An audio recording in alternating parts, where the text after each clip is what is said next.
கிறிஸ்துவுக்குள் பிரியமானவர்களே, எக்ஸோடஸ் டிவியின் அருளுரை துளிகள் நிகழ்ச்சியின் மூலம் உங்களை சந்திப்பதில் மிக்க மகிழ்ச்சி அடைகிறேன். இந்த நாளின் பயணம் இனிமையுடன் அமைய அன்பின் வாழ்த்துக்கள். காகம் தேவனின் கிருபை என்ற தலைப்பிலே சில சத்தியங்களை இன்று நாம் அறிந்து கொள்ளலாம். வேதாகமத்தில் சுமார் 31 பறவைகள் குறிப்பிடப்பட்டிருந்தாலும் லூக்கா 12ஆம் அதிகாரம் 24ஆம் வசனத்திலே காகங்களை மட்டும் விசேஷமாக குறிப்பிட்டு காகங்களை கவனித்து பாருங்கள் என சொல்லப்பட்டுள்ளது. நாம் அற்பமாக அல்லது பெரிதும் பொருட்படுத்தாத ஒரு தூய்மையற்ற விரும்பப்படத்தகாத ஒரு பறவை இனத்தை கொண்டு நமக்கு மிகப்பெரிய ஆவிக்குரிய சத்தியம் இப்பகுதியில் உணர்த்தப்பட்டுள்ளது. இந்த வசனத்தில் குறிப்பிடப்பட்டுள்ள காகம் ரேவன் என்று சொல்லப்படும் பெரிய வகை காகமாகும். ரேவன் மற்றும் நாம் இந்தியாவில் பார்க்கும் க்ரோ ஆகியவை முற்றிலும் ஒரே இனமாகும். ஆனால் உருவ அமைப்பிலும், குணத்திலும், சத்தத்திலும், உணவு முறையிலும், பறக்கும் தன்மையிலும், எடையிலும் இந்த காகத்தின் 2 வகைகளுமே சற்று வேறுபடும். உதாரணமாக ரேவன் எனப்படுபவை சுமார் 27.5 அங்குலம் உயரம் வரை வளரும்.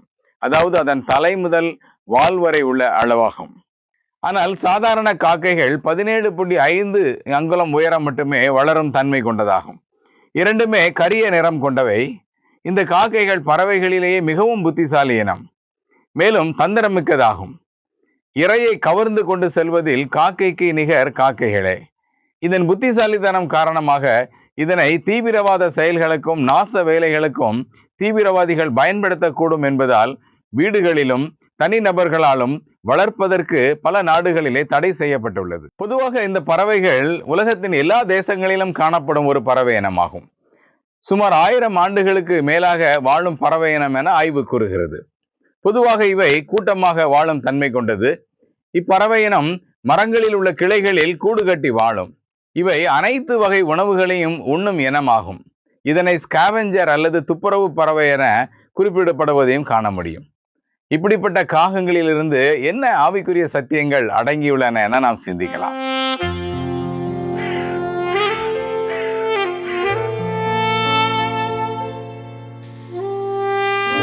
வேதத்தில் காகங்களை குறித்து 11 முறை மட்டுமே குறிப்பிடப்பட்டுள்ளது. வேதத்தில் முதலில் காகத்தை குறித்து ஆதியாகமம் 8ஆம் அதிகாரம் 7ஆம் வசனத்திலே வாசிக்க முடியும்.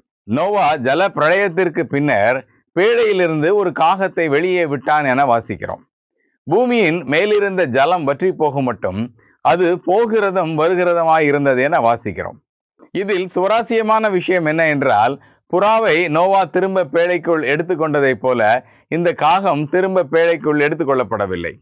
பொதுவாக காகம் தூய்மையற்ற அல்லது அசுத்தமான பறவையாகும். வேதத்தில் பறவைகளில் புசிக்கக்கூடாத பறவைகள் பட்டியலில் சகலவித காகங்கள் என லேவியராகமம் 11ஆம் அதிகாரம் 15ஆம் வசனத்திலே வாசிக்கிறோம். எனவே இந்த காகமானது தான் இருந்த பேழைக்கும் அசுத்தமான அழுகிய மாம்சம் நிறைந்த வெள்ள பரப்பிற்கும் போவதும் வருவதுமாய் இருந்துள்ளது. இது காகத்தின் தன்மையாகும்.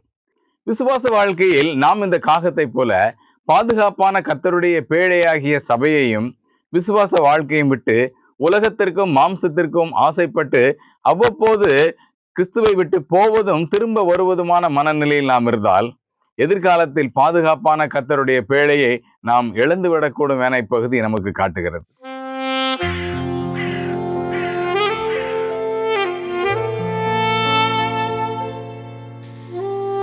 நாம் ஏற்கனவே சிந்தித்தது போல காகம் ஒரு தூய்மையற்றதும் அனைத்து வகை மாம்சத்தையும் கழிவுகளையும் உண்ணும் ஒரு பறவை இனமாகும்.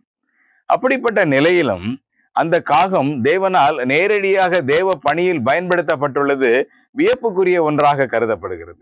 1 ராஜாக்கள் 17ஆம் அதிகாரம் 4 முதல் 6 வரை உள்ள வசனங்களிலே தேவன் எலியாவை கேரித் ஆற்றண்டையிலே ஒளித்து கொள்ள கட்டளையிட்ட போது அவனை, நீ ஆற்றின் தண்ணீரை குடிப்பாய், அங்கே உன்னை போஷிக்க காகங்களுக்கு கட்டளையிடுவேன் என்றார். அது போலவே காகங்கள் அவனுக்கு விடியற் காலத்திலும் சாயங்காலத்திலும் அவனுக்கு அப்பமும் இறைச்சியும் கொண்டு வந்து கொடுத்ததை நாம் பார்க்க முடியும். இந்த அழகற்ற அருவருப்பான மாம்ச உணவுகளை உண்ணும் காகத்தை கொண்டு தேவன் ஒரு தீர்க்கதரிசிக்கு அப்பமும் இறைச்சியும் தந்து போஷித்ததை நினைக்கும் போது ரோமர் 3ஆம் அதிகாரம் 23ஆம் வசனத்திலே வாசிக்கிற வண்ணம், எல்லாரும் பாவம் செய்து தேவ மகிமையற்றவர்களான நிலையில் இருந்த போதும் இலவசமாய் அவருடைய கிருபையினால் கிறிஸ்து இயேசுவில் உள்ள மீட்பை கொண்டு நீதிமான்களாக்கப்பட்டு இருக்கிறோம் என்பது எவ்வளவு வெளியேறப்பட்ட ஆசீர்வாதமாகும்.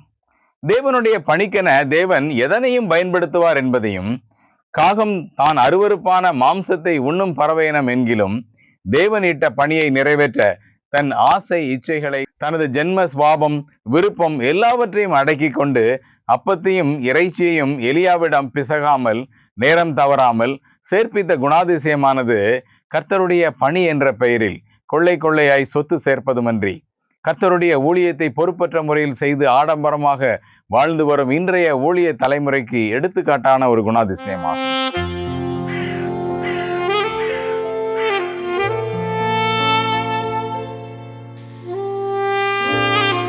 தேவன் தனது பிள்ளைகளை தவறாமல் போஷிக்கிறார் என்கின்ற உண்மையை எடுத்துரைக்க ஆவியானவர் காகத்தை குறிப்பிட்டு பயன்படுத்துகிறார் என்பது வியக்க வைக்கிறது. லூக்கா எழுதின சுவிசேஷம் 12ஆம் அதிகாரம் 24ஆம் வசனத்திலே வாசிக்கிற வண்ணமாக, அவைகள் விதைக்கிறதும் இல்லை, அறுக்கிறதும் இல்லை, அவைகளுக்கு பண்டசாலையும் இல்லை, களஞ்சியமும் இல்லை, இல்லாவிட்டாலும் அவைகளையும் தேவன் பிழைப்பூட்டுகிறார் எனவும், அவைகளை பார்க்கிலும் நாம் எவ்வளவு விசேஷித்தவர்கள் என்பதையும், நமக்கு தேவையற்ற கவலைகள் தேவையில்லை என்பதை விளக்குவதை காண முடியும்.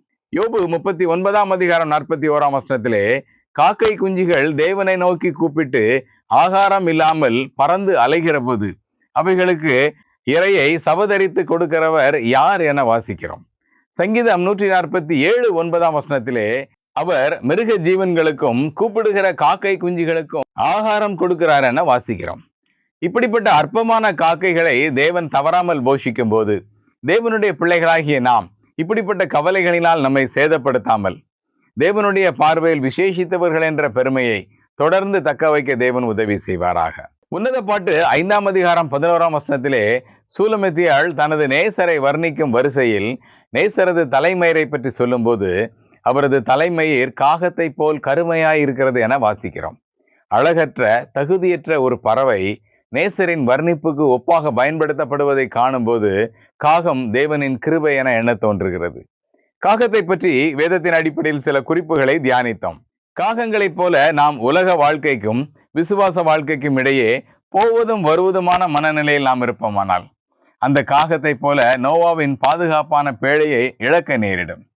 தேவன் பயன்படுத்தும் பாத்திரங்கள் முக்கியமல்ல, பாத்திரங்களை பயன்படுத்தும் பாத்திரரே முக்கியம் என்ற அடிப்படையில் தேவன் காகத்தை போல தூய்மையற்ற, கண்ணியமற்ற, கபடம் நிறைந்த உலகம் என்னும் மாமிசத்தை கண்டால் அலைந்து திரியும் குணாதிசயம் கொண்ட காகத்தை தேவன் தனது உன்னத பணியில் பயன்படுத்தும் போது காகம் மிகுந்த கண்ணியத்துடனும் பொறுப்புடனும் காலம் தவறாமல் தனது கடமையை நிறைவேற்றியது போல நாம் நமது மாம்சத்தை அடக்கி ஆண்டு பொறுப்புடனும் கண்ணியத்துடனும் கர்த்தருடைய பணியை நிறைவேற்ற வேண்டியவர்களாக இருக்கிறோம்.